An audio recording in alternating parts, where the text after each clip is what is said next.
जय श्री कृष्ण, जय श्री राम। आज मैंने भगवद गीता के अध्याय 13वां का अध्ययन किया जिसमें श्री कृष्ण भगवान कहते हैं कि जो व्यक्ति संपूर्ण जीवों में, चाहे वह छोटा से छोटा, सूक्ष्म से सूक्ष्म जीव हो, चाहे वह बड़ा से बड़ा जीव क्यों ना हो, उन सभी में शुद्ध हृदय के साथ नित्य भगवान का स्मरण करता है, भगवान को स्मरण करते हुए उसका दर्शन करता है। सभी जीवों में, है ना, परमात्मा का निवास है और जो यह तत्व को जानता है, जो इस चीज़ को जानता है, वह व्यक्ति अपने जीवन में सदा सुखी रहता है।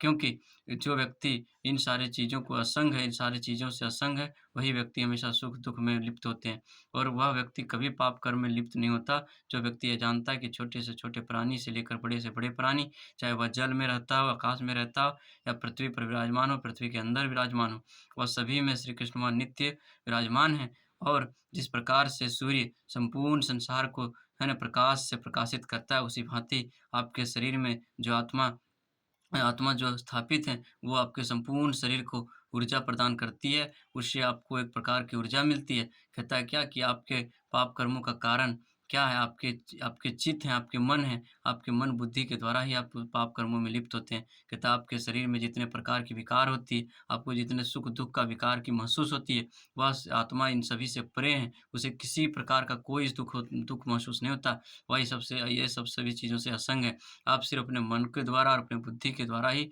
यह सब चीज़ें महसूस करते हैं। कहता है जिस प्रकार संपूर्ण ब्रह्मांड को सूर्य प्रकाश से तेजोमय कर रहा है, उसी भाँति आपकी आत्मा जो आपके शरीर में स्थापित हैं, वो आपके संपूर्ण शरीर को रोशनी देने का है ना, ऊर्जा देने का कार्य करती है, रोशनी देने का कार्य करती है। वो है ना, जिस प्रकार से जिस प्रकार से आज तक कोई भी वैज्ञानिक यह सिद्ध नहीं कर पाया है कि आत्मा जीवात्मा के अंदर, है ना, किस प्रकार से स्थापित है, किस प्रकार से कार्य करती है। परंतु जब ये देह नश्वर है, जब ये देह नष्ट हो जाती है, तो आत्मा आत्मा का नष्ट नहीं होता, आत्मा पुनः किसी दूसरे योनियों में दूसरे दूसरे शरीर को धारण कर लेती है।